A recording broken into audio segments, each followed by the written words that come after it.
ಬೇಸಿಗೆ ಬಿಸಿಲಿಗೆ ದೇಹವನ್ನ ತಂಪಾಗಿಸ್ಲಿಕ್ಕೆ ಇರ್ಬೋದು ಅಥವಾ ಯಾರಿಗೆಲ್ಲ ನಿದ್ರೆ ಬರುವುದಿಲ್ಲ ಅಂತವರಿಗೆ ಚೆನ್ನಾಗಿ ನಿದ್ದೆ ಬರ್ಲಿಕ್ಕೆ ಇರ್ಬೋದು. ಮೈಕೈ ನೋವು, ಸುಸ್ತು ಎಲ್ಲ ಇದ್ರೆ ಅದನ್ನ ಕಡಿಮೆ ಮಾಡ್ಕೊಳ್ಳಿಕ್ಕೆ ಎಲ್ಲದಕ್ಕೂ ಒಂದು ಒಳ್ಳೆಯ ರೆಸಿಪಿಯನ್ನ ಇವತ್ತು ತೋರಿಸ್ತಾ ಇದ್ದೇನೆ. ಇದನ್ನ ಹಾಲು ಅಂತ ಬೇಕಾದ್ರೂ ಕರೀರಿ ಅಥವಾ ಪಾಯಸ ಅಂತ ಕೂಡ ಕರಿಬಹುದು. ತುಂಬಾನೇ ರುಚಿಕರವಾಗಿರ್ತದೆ. ಮಾಡೋದು ಕೂಡ ತುಂಬಾನೇ ಸುಲಭ. ಹಾಗಾದ್ರೆ ಈ ಒಂದು ರೆಸಿಪಿಯನ್ನ ಯಾವ ರೀತಿಯಾಗಿ ಮಾಡೋದಂತ ಇವತ್ತಿನ ವಿಡಿಯೋದಲ್ಲಿ ನೋಡೋಣ ಬನ್ನಿ. ನಮಸ್ಕಾರ. ನಾನು ಪವಿತ್ರ ಭಾಗವತ್. ಮಿಸೆಸ್ ಭಾಗವತ್ ಚಾನೆಲ್‌ಗೆ ನಿಮ್ಮೆಲ್ಲರಿಗೂ ಪ್ರೀತಿಯ ಸ್ವಾಗತ. ಇದನ್ನ ಮಾಡ್ಲಿಕ್ಕೆ ನಾನಿಲ್ಲಿ ಗಸಗಸೆಯನ್ನ ಒಂದು ಬೌಲಲ್ಲಿ ಹಾಕೊಳ್ತಾ ಇದ್ದೇನೆ. 6 ಟೇಬಲ್ ಚಮಚ ಆಗುವಷ್ಟು ಗಸಗಸೆಯನ್ನ ನಾನಿಲ್ಲಿ ಬಳಸ್ತಾ ಇದ್ದೇನೆ.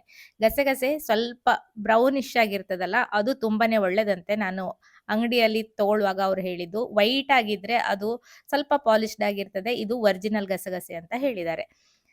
ಎಲ್ಲ ಚೆನ್ನಾಗಿ ತೊಳೆದು ನೆನೆಸಿಟ್ಕೊಳ್ತಾ ಇದ್ದೇನೆ. ಇದರ ಜೊತೆಗೆ ಒಂದು 10 ಗೋಡಂಬಿ ಹಾಗೆ ಒಂದು 5 ಬಾದಾಮಿಯನ್ನು ಕೂಡ ನೀರಿನಲ್ಲಿ ನೆನೆಸಿಟ್ಕೊಳ್ತಾ ಇದ್ದೇನೆ. 1 ಗಂಟೆ ಆದ್ರೂ ಇದನ್ನ ನೆನೆಸಬೇಕು. ಎಷ್ಟು ಚೆನ್ನಾಗಿ ನೆನೀತದೆ ಅಷ್ಟು ಚೆನ್ನಾಗಿ ನಮಗೆ ನುಣ್ಣಗೆ ರುಬ್ಲಿಕ್ಕೆ ಹೆಲ್ಪ್ ಆಗ್ತದೆ. ಎಲ್ಲ ಚೆನ್ನಾಗಿ ತೊಳೆದು ಮತ್ತೆ ನೀರನ್ನ ಹಾಕಿ ನೆನೆಸಿ ಇಟ್ಕೊಂಡಿದ್ದೇನೆ. 1 ಗಂಟೆಯ ನಂತರ ನಾನು ಇದನ್ನ ಮಾಡ್ಲಿಕ್ಕೋಸ್ಕರ ಒಂದು ಪಾತ್ರೆಯಲ್ಲಿ ನೀರನ್ನ ಕಾಯ್ಲಿಕ್ಕೆ ಇಟ್ಕೊಂಡಿದ್ದೇನೆ. 1 ಲೀಟರ್ ಆಗುವಷ್ಟು ನೀರನ್ನ ಕಾಯ್ಲಿಕ್ಕೆ ಇಟ್ಟು 1 ಕಪ್ ಆಗುವಷ್ಟು ಬೆಲ್ಲವನ್ನ ಹಾಕೊಂಡಿದ್ದೇನೆ. ನಂತರ ಮಿಕ್ಸಿ ಜಾರಲ್ಲಿ ನೆನೆಸಿ ಇಟ್ಟಿರುವಂತಹ ಗಸಗಸೆಯನ್ನ ಹಾಕೊಳ್ತಾ ಇದ್ದೇನೆ. ಚೆನ್ನಾಗಿ ನೆಂದಿದೆ ಗಸಗಸೆ. ಕೆಲವೊಬ್ರು ಇದನ್ನ ಹುರಿದು ಎಲ್ಲ ಮಾಡ್ತಾರೆ. ನಮ್ಮಲ್ಲಿ ಗಸಗಸೆಯನ್ನ ಹಸಿಯಾಗಿ ಬಳಸಿದ್ರೆ ಅದು ತಂಪು ಅಂತ ಹೇಳ್ತಾರೆ. ಹಾಗಾಗಿ ನಾನು ಹಸಿಯಾಗಿಯೇ ಬಳಸ್ತಾ ಇದ್ದೇನೆ. ಹುರಿದಾಗ ಕೆಲವೊಮ್ಮೆ ಗಸಗಸೆಯಲ್ಲಿ ಒಂದು ರೀತಿಯ ಅದರದ್ದೇ ಎಣ್ಣೆ ಬಿಟ್ಕೊಂಡು ಅದರ ಸ್ಮೆಲ್ ಕೂಡ ಚೇಂಜ್ ಆಗ್ತದೆ ಕೆಲವೊಮ್ಮೆ. ಹಾಗಾಗಿ ಹಸಿಯಾಗಿ ಬಳಸುವುದು ಉತ್ತಮ. ಅದರ ಪರಿಮಳ ಕೆಲವೊಬ್ಬರಿಗೆ ಇಷ್ಟ ಆಗ್ತದೆ, ಕೆಲವೊಬ್ಬರಿಗೆ ಅದೊಂಥರ ಬೇರೆಯ ಸ್ಮೆಲ್, ಎಣ್ಣೆ ವಾಸನೆ ಅಂತ ಹೇಳ್ತಾರೆ. ಹಾಗಾಗಿ ಹಸಿಯಾಗಿ ಬಳಸೋದು ಒಳ್ಳೆಯದು. ನಂತರ ಬಾದಾಮಿಯ ಸಿಪ್ಪೆಯನ್ನು ತೆಕ್ಕೊಂಡು ಗೋಡಂಬಿ ಬಾದಾಮಿಯನ್ನ ಇದ್ರ ಜೊತೆಗೆ ಸೇರಿಸ್ಕೊಂಡಿದ್ದೇನೆ. ಹಾಗೆ 1 ಕಪ್ ಆಗುವಷ್ಟು ಹಸಿ ಕಾಯಿ ತುರಿಯನ್ನ ಇದಕ್ಕೆ ಹಾಕೊಂಡು ರುಬ್ಕೊಳ್ತಾ ಇದ್ದೇನೆ. ಚೆನ್ನಾಗಿ ನುಣ್ಣಗೆ ಮತ್ತೆ ಮತ್ತೆ ನೀರನ್ನ ಸೇರಿಸ್ಕೊಳ್ತಾ ರುಬ್ಕೊಳ್ಬೇಕು. ನಾನಿಲ್ಲಿ ಅಕ್ಕಿಯನ್ನ ಬಳಸ್ತಾ ಇಲ್ಲ. ನಿಮಗೆ ಅಕಸ್ಮಾತ್ ಸ್ವಲ್ಪ ದಪ್ಪವಾಗಿ ಬರಬೇಕು ಅಂದ್ರೆ ಒಂದ್ 2 ಟೇಬಲ್ ಚಮಚ ಆಗುವಷ್ಟು ಅಕ್ಕಿಯನ್ನು ಕೂಡ ಇದರ ಜೊತೆಗೆ ನೆನೆಸಿ ಹಾಕೊಳ್ಬಹುದು. ಸಾಧ್ಯವಾದಷ್ಟು ನುಣ್ಣಗೆ ರುಬ್ಕೊಳ್ಳಿ. ಬೆಲ್ಲ ಎಲ್ಲ ಚೆನ್ನಾಗಿ ಕರಗಿ ಕುದಿ ಬರ್ತಾ ಇದೆ. ಈಗ ಅದಕ್ಕೆ ರುಬ್ಬಿರುವಂತಹ ಈ ಪೇಸ್ಟ್ ಏನಿದೆ ಅದನ್ನ ಹಾಕೊಂಡು ಮಿಕ್ಸ್ ಮಾಡ್ಕೊಳ್ತಾ ಇದ್ದೇನೆ.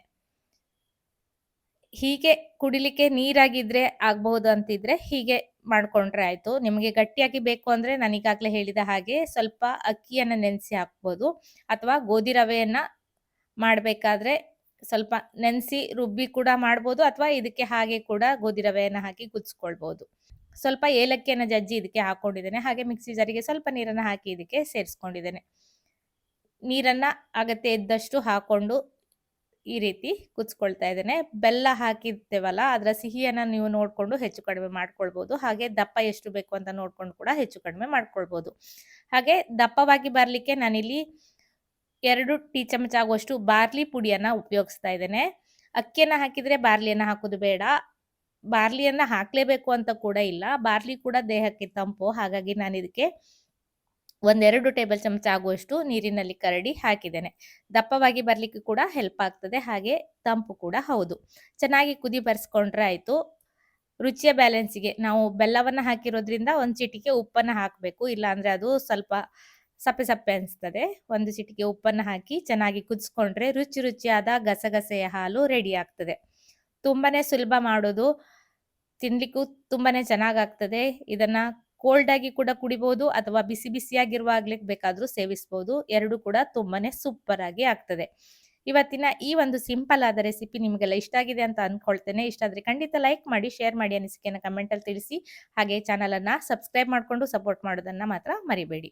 ಗಸಗಸೆಯ ಹಾಲು ರೆಡಿ ಆಗಿದೆ. ಸರ್ವ್ ಮಾಡ್ತಾ ಇದ್ದೇನೆ. ಖಂಡಿತ ಈ ಬೇಸಿಗೆಯಲ್ಲಿ ಈ ರೆಸಿಪಿಯನ್ನ ಮಾಡಿ ನೀವು ಸವಿರಿ. ತುಂಬಾನೇ ದೇಹಕ್ಕೆ ತಂಪು, ಚೆನ್ನಾಗಿ ನಿದ್ದೆ ಕೂಡ ಬರ್ತದೆ. ಮೈಕೈ ನೋವು, ಸುಸ್ತು ಎಲ್ಲ ಇದ್ರೂ ಕೂಡ ಕಡಿಮೆ ಆಗ್ತದೆ. ಮರೆಯದೆ ಮಾಡಿ ನೋಡಿ. ಇದೇ ರೀತಿ ಇನ್ನೂ ಹೆಚ್ಚಿನ ರೆಸಿಪಿಗಳೊಂದಿಗೆ ಬರ್ತೇನೆ. ಮತ್ತೊಂದು ವಿಡಿಯೋದಲ್ಲಿ ಸಿಗ್ತೇನೆ. ಅಲ್ಲಿಯವರೆಗೂ ನಮಸ್ಕಾರ.